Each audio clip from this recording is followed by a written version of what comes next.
Bibiliya kuko ari inezeza. Bibiliya imbwira iby'ubugingo. Tugeze mu mwanya mwiza wo kwiga Bibiliya muri gahunda yo gusoma igice kimwe ku munsi. Muri iki cyumweru tuzasoma Yesaya igice cya 65, 66 na Yeremiya igice cya mbere, icya kabiri, icya gatatu, icya kane n'icya gatanu. Imana izatuyoboze mwuka muziranenge. Yesaya igice cya 65. Urubanza ruteganijwe. Uhoraho aravuga ati, niyeretse abatarambaririje kandi nishuriye abataranshakaga. Yesu yiyeretse abungeri b'intama n'abanyabwenge bavuye kure cyane. Uhoraho aravuga ati, nirirwaga neza amaboko ngo nakira abo bantu bigize ibyigomeke, ariko ntibanyumve. Biriraga ingurube bagagotomera isupu y'ibisira byose, nyamara bakita ngo ni abaziranenge. Imana ivuga ko ibyo dukora byose yabyanditse mu gitabo cyayo kandi ko izaducira urubanza. Reka twese twemere kwakira Kristo umukiza wacu. Yesaya igice cya 66. Abagaragu nyakuri. Uhoraho yahaye Abayuda kumwubakira inzu ngo ature hagati muri bo, kandi bajye bamutambira ibitambo. Yarababwiye ati, burya ijuru ni intebe yanjye, naho isi ni akabaho umuntu akandagiraho ku ntebe yicaye. Abahamiriza ko ibitambo byabo n'amazu yabo atari byo akeneye, ahubwo ko ari imitima yabo yishimira. Batambaga ikimasa, nyamara babaze n'ingurube. Bakajya gusenga, nyamara babitse ibigirwamana iwabo. Yarabagaye cyane. Uhoraho yavuze ko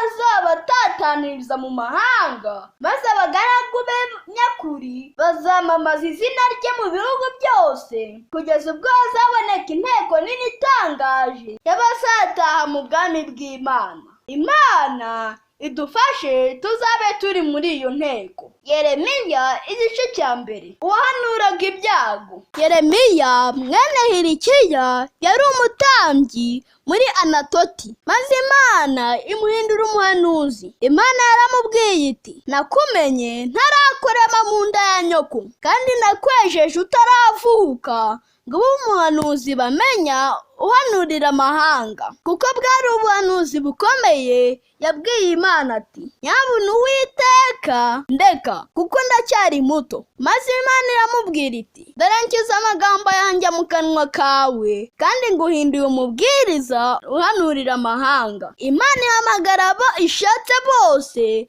kandi ikabakoresha, nubwo baba bakiri bato. Umwuka wayo niwo ukoresha abantu bayo. Yeremiya igice cya kabiri. Gusubira inyuma kw'Abayuda. Yeremiya yatangiye gutonganya Abayuda atumwe n'Imana. Arababaza ati, niki mwabuze gituma mudakomeza kunyizera? Kenshi twibagirwa ibyiza Imana yadukoreye kera maze ntituyizere. Yeremiya yaravuze ati, nimurekere aho gufata ibigirwamana maze ngo mubwire igiti ngo uri data, cyangwa ibumba ngo ni wowe udutabara. Imana ubwayo niyo mubyeyi wacu, kandi abatemera bazakorwa n'isoni, bamere nk'umujura ufatiwe mu cyuho. Yeremiya igice cya gatatu. Guhamagarirwa kwihana. Abayuda n'Abisirayeli, Imana yabonaga bameze nk'umugore wataye umugabo agashaka undi. Irababwira iti, mwabyikomeke mwe, nimungarukire kuko ndi umunyambabazi. Nzabatoraniriza abayobozi buzuye ubwenge, kandi bazayoborwa n'umwuka wanjye. Imana itubere umuyobozi uzatugeza ku bugingo buhoraho. Yeremiya igice cya kane. Ibyago bizaza mu Buyuda. Uhoraho abwira Abayuda ko mu majyaruguru ariho i Babuloni hagiye guturuka ibyago bikomeye. Arababwira ati, nimuboroge mwambare ibigunira, kuko intare ivumbutse